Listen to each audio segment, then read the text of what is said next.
शहदाद पूनम Democrat front अवामी workers party पारां फ़लस्तीन जे हक़ में इसराइल ख़िलाफ़ शहर जे लेबर हॉल खां हथनि में बैनर, प्ले कार्ड ऐं ॻाढ़ा झंडा खणी एहतिजाजी रैली कढी। प्रेस क्लब अॻियां एहतिजाजी मुज़ाहिरो करे इसराइल ख़िलाफ़ सख़्त नारेबाज़ी कई।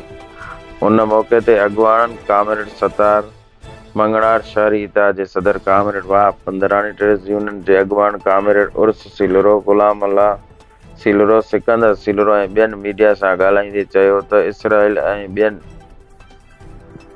फ़लस्तीन में बमबारी ऐं हमला करे फ़लस्तीन मथां ज़ुल्म जी इंतिहा कई आहे। हुननि चयो त इसराइल जे हमलनि में हिन वक़्त ताईं हज़ारे फ़लस्तीन शहीद थी विया आहिनि।